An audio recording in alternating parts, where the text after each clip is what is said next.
Hello everyone, आज है 17 जनवरी और आज इस वीडियो में हम बात करेंगे ऊर्जा ग्लोबल के बारे में। 31 रुपए का शेयर है। आज 5% की लोअर सर्किट लगी है। लोग बेचना चाहते थे भैया, कोई बेच नहीं पा रहा था क्योंकि खरीदने को कोई तैयार नहीं था। और देखो, पिछले कुछ दिनों से ये शेयर जो है ये 2-3 गुना हो चुका है और यही वजह थी कि शेयर में आज प्रॉफिट बुकिंग भी आई और इनके रिजल्ट्स भी आए थे, क्वार्टरली रिजल्ट्स भी आए और रिजल्ट्स कोई खास नहीं थे, कुछ खास अच्छे नहीं थे। रिजल्ट्स ऐसे नहीं है कि ये शेयर 31-32 का जो प्राइस है उसको जस्टिफाई कर पाए। वीडियो में हम उसी के बारे में डिस्कस करेंगे और ये भी चर्चा करेंगे कि ऊर्जा ग्लोबल खरीदारी के लिहाज से अट्रैक्टिव है कि नहीं, और नतीजे के बारे में भी बातचीत करेंगे। लेकिन उससे पहले अगर आपने अभी तक चैनल को सब्सक्राइब नहीं किया है तो प्लीज़ अभी इसे सब्सक्राइब कर लीजिए, क्योंकि आगे भी बहुत सारे वीडियोस हैं जो आपको काफ़ी ज़्यादा हेल्प करेंगे। तो ऊर्जा ग्लोबल में आज स्ट्रेट अवे 5% की लोअर सर्किट लगी है, लेकिन एक महीने में अभी भी 135% का ग्रोथ है। आप देखेंगे तो 13 रुपए का शेयर था 20 दिसंबर को, और उसके बाद जो भागा है जो भागा है जो भागा है ये शेयर 33 तक गया। आज टूटना शुरू हुआ है और ये शुरुआत है, अभी और टूटेगा, ये अभी और गिरावट देखने को मिलेगी। एक साल में इसने 301% का ग्रोथ दिखा दिया है, बहुत बढ़िया तेजी आई है। देखा जाए तो भैया 6-7 रुपए के आसपास शेयर घूम रहा था और जब फटना शुरू हुआ तो एकदम से फट गया ये। इवन 5 साल का भी ग्राफ देखेंगे तो इतना ऊपर ये कभी नहीं गया है जितना अब गया है। ऑलमोस्ट फ्लैटिश शेयर था इसका, बहुत ही फ्लैट था इसका। तेजी भी आई थी तो वापस टूट के बिखर गया, पैसा एंड ऑफ द डे डुबाया ही था। इवन अगर हम मैक्सिमम चार्ट की बात करें तो भी कुछ खास यहाँ पर देखने को नहीं मिल रहा है। इस बार जो फटा है ये इसने कह सकते कि अब तक का सबसे हाईएस्ट मूव दिखाया है इसने। और अगर आप चैनल को रेगुलर फॉलो करते हो तो अभी 2 दिन पहले ही ऊर्जा ग्लोबल के ऊपर मैंने वीडियो बनाया था और मैंने कहा था कि ऑपरेटर इसको जिस तरीके से ऊपर लेकर गए हैं उस तरीके से ये नीचे भी आ सकता है। स्मॉल कैप शेयर है ये, 1680 करोड़ के आसपास का इसका मार्केट कैप है। वॉल्यूम्स देखेंगे तो 16 लाख के वॉल्यूम्स है, सॉरी 50 लाख के वॉल्यूम्स है। और अगेन भैया ये कोई इतना बड़ा वॉल्यूम नहीं है, ये कोई उतना बड़ा वॉल्यूम नहीं है ये। यहाँ पर अगर देखें तो प्रमोटर के पास 31.97% की होल्डिंग है। एफआईएल्स बेच के निकल गए यहाँ पर, हालांकि ये पुराना डेटा है सितंबर का, दिसंबर का अभी तक आया नहीं है, तो जब तक वो आ जाता है तभी उसके बारे में ठीक ठाक हम बात कर पाएंगे।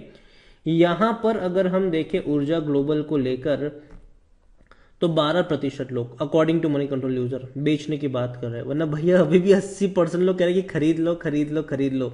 मैं इन 80% लोगों के साथ बिल्कुल भी अग्री नहीं करता हूँ। यहाँ पर अगर देखने की कोशिश करें तो ऊर्जा ग्लोबल की जो रेवेन्यू है वो मेरे हिसाब से बहुत कम है, बहुत कम रेवेन्यू है। मुश्किल से आप देखो 2021 में इनके रेवेन्यू 100 करोड़ के तो थे, 120 से 150 करोड़ के आसपास के रेवेन्यू थे। लेकिन अभी Q3 के जो रिजल्ट्स आए हैं उसमें इनका जो नेट सेल्स है, जो रेवेन्यू है वो 10 करोड़ का भी नहीं है। 9 करोड़ 30 लाख का इनका रेवेन्यू है, नेट सेलिंग इतनी की है उन्होंने, जो कम है, डाउन है, क्योंकि पिछले साल 33 करोड़ का था, 33 से 34 करोड़ का था पिछले दिसंबर की अगर हम बात करें। तो आप देख सकते हैं कि भैया रेवेन्यू कम हो गया। चलो प्रॉफिट लॉस अगर कुछ हो तो हम मान भी सकते हैं, लेकिन रेवेन्यू इतना कम। पिछले साल जहां 33 से 34 करोड़ का रेवेन्यू था, सिर्फ नेट सेलिंग थे, अब वो सिर्फ 9-9.5 करोड़ पे अटक चुके हैं। और प्रॉफिट अगर हम बात करें, क्वार्टरली नेट प्रॉफिट की अगर हम बात करें तो ये भी बहुत डाउन है। 12 लाख का इनका सिर्फ प्रॉफिट हुआ है, जो पिछले साल 60 लाख का था। तो प्रॉफिट इनका करोड़ों में भी नहीं है, लाखों में इनके प्रॉफिट्स चल रहे हैं। तो ये मेरे हिसाब से हजम करने वाली बात मुझे नहीं लग रही है कि इनके प्रॉफिट्स बहुत ही कम है अभी के लिए, और ये कह सकते हैं कि भैया नेट प्रॉफिट कम है। हालांकि पिछले क्वार्टर के मुकाबले ज़्यादा लगेंगे क्योंकि पिछले क्वार्टर में सिर्फ 9 लाख का प्रॉफिट था इनका, तो यह प्रॉफिट उतने अच्छे नहीं हैं। और इवन मैं इनके सेल्स की बात करूं तो हालांकि पिछले क्वार्टर में तो सिर्फ 29 लाख का सेल्स हुआ था, और ये मेरा रिपोर्ट नहीं है भैया, ये मनी कंट्रोल का रिपोर्ट है ऊर्जा ग्लोबल को लेकर। और ऊर्जा ग्लोबल देखो, अगेन मैं कह रहा हूँ, ये जिस प्राइस पे है, ये शेयर जिस प्राइस पे है, ये प्राइस मुझे डरा रहा है। ये प्राइस मुझे सही नहीं लग रहा है कि यार इतना ऊपर ऊर्जा ग्लोबल का शेयर। देखो मैं मानता हूं भैया कि इलेक्ट्रिफिकेशन होगा, कंपनी की ये वेबसाइट है, देखो आपको हमेशा इनकी वेबसाइट अच्छी ही लगेगी। इनकी प्रोडक्ट अगर आप देखोगे, ई जेड, ई व्हीकल्स है, ई ड्रीम कार, लेकिन कितनी बिकती है ये भी क्वेश्चन है ना। इन कारों पे भरोसा, इन गाड़ियों पे भरोसा कितने लोग कर पाएंगे। अभी तो भैया ई जो गाड़ियां है ना, जो टू व्हीलर्स है, ऑटो है, वो तो अभी हर कोई बना रहा है, हर कोई। हर रोज कोई ना कोई कंपनी आपको देखने को मिल जाएगी, स्टार्टअप्स भी आपको कई ज्यादा देखने को मिल जाएंगे जो ई व्हीकल्स बना रहे हैं। अब कंपटीशन इस सेक्टर में इतनी है कि मुझे लगता नहीं कि ऊर्जा ग्लोबल यहाँ पे टिक पाएगा।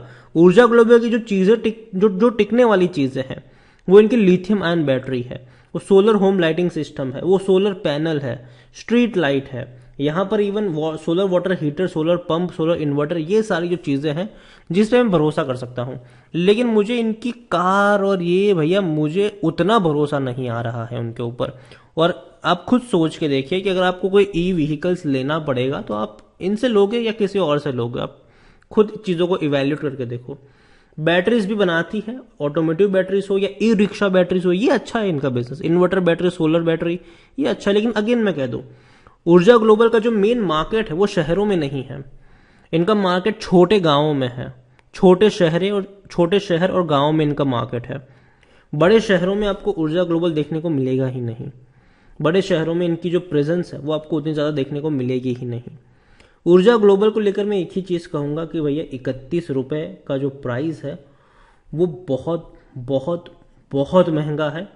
और उस हिसाब से कंपनी ना वैसे प्रॉफिट कमा रही है, ना कंपनी इतना मतलब उतना कंपनी के सेल्स भी है। देखो काफी लोग कहेंगे अच्छा माइनस में तो नहीं है, देखो ठीक है, लेकिन कंपनी को भैया कॉस्ट कुछ तो हाथ में आए। यहाँ इनके रेवेन्यूज कम हो रहे हैं। अगेन ऊर्जा ग्लोबल ऐसा नहीं कि खराब कंपनी है, कंपनी अच्छी है, लेकिन कंपनी की जो हम ग्रोथ की बात करते हैं वो मुझे उतनी ज्यादा यहाँ पर नजर नहीं आती है। कुछ लोग कहेंगे कि भैया फ्यूचर तो इलेक्ट्रिक ही है, लेकिन ऊर्जा ग्लोबल एक लौती कंपनी नहीं है जो काम कर रही है। यहाँ पर बड़े बड़े दिग्गज प्लेयर इस सेक्टर में घुसे हुए हैं, और नहीं भी घुसे हुए वो घुसने की कोशिश कर रहे हैं। तो वहां पर ऊर्जा ग्लोबल का टिकना मेरे हिसाब से बहुत ही ज्यादा मतलब कह नहीं सकते कि भैया ये टिक भी पाएगा कि नहीं। और जिस लेवल पे पहुंच चुका है, मैंने पहले भी कहा था कि ऑपरेटर यहाँ पर एक्टिव है, संभल के रहिएगा। जब टूटना शुरू होगा तब निकलना मुश्किल हो जाएगा यहाँ से। और अब वही हो रहा है, गिरावट आई है, और मुझे लगता नहीं कि 1-2 दिन में ये गिरावट रुक सकती है। ये गेम अब थोड़ा लंबा चलेगा। ऊर्जा ग्लोबल में खरीदारी की रिकमेंडेशन बिल्कुल भी नहीं है यहाँ पर। गलती से भी यहाँ पर खरीदारी करने की कोशिश मत कर लेना। और दूसरा यही कहूँगा, संभल के रहिए इस शेयर से। वीडियो को यहीं पे एंड करूंगा। पसंद आया हो तो लाइक करें, शेयर करें। चैनल पर अगर आप पहली बार आए तो प्लीज़ सब्सक्राइब करें।